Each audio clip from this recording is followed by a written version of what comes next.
ସାଙ୍ଗମାନେ ଆପଣମାନେ ଏ ଭିଡ଼ିଓରୁ କ'ଣ ବୁଝିଲେ? ଆପଣମାନେ କିଛି ବୁଝିପାରୁନାହାନ୍ତି ନା? ମୁଁ କହୁଛି ତା ପୂର୍ବରୁ ଭିଡ଼ିଓ ଗୋଟେ ଲାଇକ୍ କରନ୍ତୁ ଆଉ ଚ୍ୟାନେଲ ଗୋଟେ ସବସ୍କ୍ରାଇବ୍ କରନ୍ତୁ। ସାଙ୍ଗମାନେ ଦିନେ ରୋଡ଼ରେ ଚାରି ସାଙ୍ଗ କଥା ହେଲେ ଆଜି ଆମେ ଜଣକୁ ରୋଡ଼ରେ ହଇରାଣ କରିବା। ଠିକ୍ ସେଇ ଟାଇମରେ ଜଣେ ବୃଦ୍ଧ ଲୋକ ଗାଡ଼ି ନେଇ ଆସୁଥିଲେ। ତାଙ୍କୁ ଅଟକେଇ ଜଣେ ସାଙ୍ଗ ଡାକି ନେଲା। ତାଙ୍କ ସାଥିରେ କିଛି କଥା ହେଲା। ୟା ଭିତରେ ଆଉ 3 ଜଣ ସାଙ୍ଗ ରେଡ଼ି ହେଇ ରହିଲେ। ସେ ମଉସାଙ୍କର ଗାଡ଼ିକୁ ଭାଙ୍ଗିବାରେ ଲାଗିଲେ। ୟାକୁ ଦେଖି ମଉସା ଧାଇଁ ଯିବାରେ ଲାଗିଲେ। ସେ ସାଙ୍ଗ ଜଣ ତାକୁ ଜାବୁଡ଼ି ଧଇଲା। ତାଙ୍କୁ କେବେ ଯିବାକୁ ଦେଲା ନାହିଁ। ଆଉ ସାଙ୍ଗ ଜଣକ ହାତୁଡ଼ିରେ ବାଡ଼େଇବାରେ ଲାଗିଲେ। ଆଉ ଜଣେ ଶାବଳରେ ବାଡ଼େଇବାରେ ଲାଗିଲେ।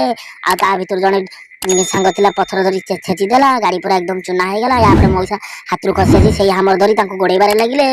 ଆଉ ସେ ସାଙ୍ଗ ଜଣକ କ'ଣ କଲେ ନା ସେ ମଉସାଙ୍କୁ ନେଇଗଲେ ଗୋଟେ ସୋରୁମକୁ। ତାଙ୍କ ମନ ପସନ୍ଦର ଗାଡ଼ି ତାଙ୍କୁ ନିଜ ହାତରୁ ପଇସା ଦେଇ ତାଙ୍କୁ କିଣିଦେଲେ। ଯଦି ସାଙ୍ଗମାନେ ଏଇ 4 ସାଙ୍ଗର କାମ ଯଦି ଆପଣମାନଙ୍କୁ ଭଲ ଲାଗିଥାଏ ତାହେଲେ କମେଣ୍ଟ ବକ୍ସରେ ୟେସ୍ ଅର୍ ନୋ ଲେଖନ୍ତୁ। ଆମେ ଆର ପାର୍ଟ 2 ନେଇ ଆସିବୁ।